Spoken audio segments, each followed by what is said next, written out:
5 reasons why you shouldn't give up carbs, right? Everything, if you can see down here in front of us, right, so these are carbohydrates, but fruit and vegetables are also carbs as well. And for a lot of people, they don't realise, or they don't take into account that this is a carbohydrate, or fruit and veg. And when people think for weight loss, they think about, okay, I need to cut back on bread and pastas and rices and all that kind of thing. And that's fair enough too. But what I want to get across to you is the importance of carbohydrates, right? So did you know that the brain takes up about 20% of your calorie intake for the day? 20%, it's a fifth of your day is required by the brain for energy, for fuel, just for concentration, for everything, right? So carbohydrates are the primary source of energy for the brain.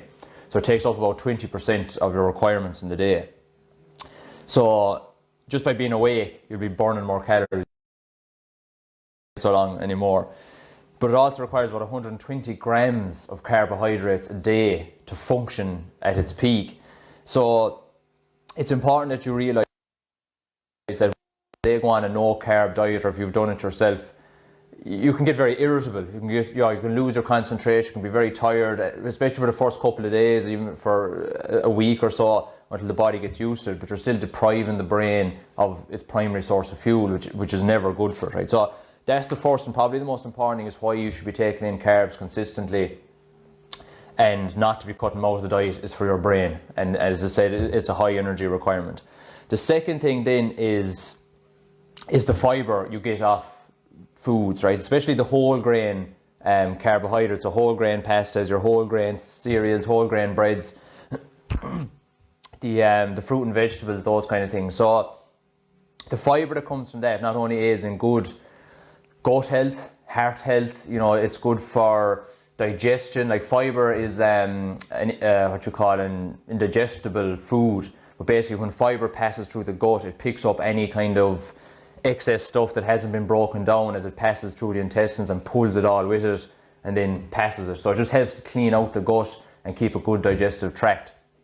But it's also good for keeping you fuller for longer, so that you're not, again, for somebody in weight loss terms, it keeps you fuller, so you're not requiring, or you're not feeling hungry as often, okay? And if you watch some of the previous videos, I talk about, you know, the sugars in different foods and the sugars that are in vegetables and things as a carbohydrate, that the fibre in the fruits and vegetables and in your whole grains helps slow down the release of the insulin and the sugar spikes in the blood, so which means you're not going to have that fat storage effect as much as happening. So it's really important for fibre. If you're not taking this in, your fibre, or you're talking about taking in supplementary fibre, tablets, all these kind of things. And that brings us on to the next point, which is some key nutrients that happen in carbohydrates, particularly in your fruit and vegetables.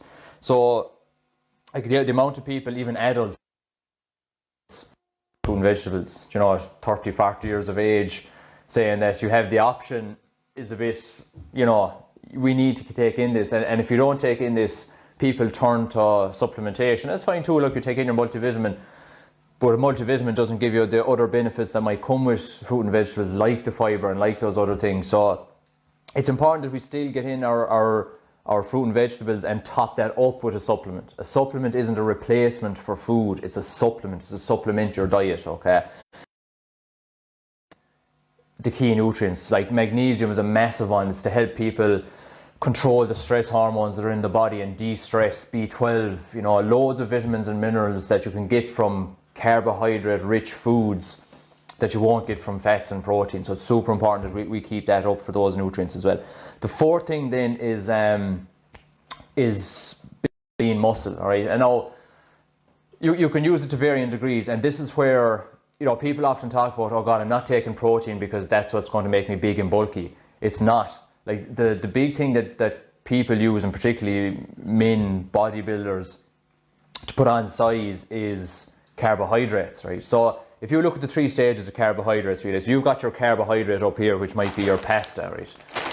Your next stage of breakdown is glycogen, and then your next stage of breakdown is sugar. I'm simplifying this a lot, so there's no need to all the dietitians coming on going, oh, it's a bit more complicated than that. Carbohydrates, glycogen, sugar, right? So your muscles store glycogen in them, right? So they store glycogen. So that's why you might see often that after guys do workouts, they might go for a carbohydrate source, because when you work out, the body uses up those glycogen stores. So it's important that you replenish those glycogen stores after the workout.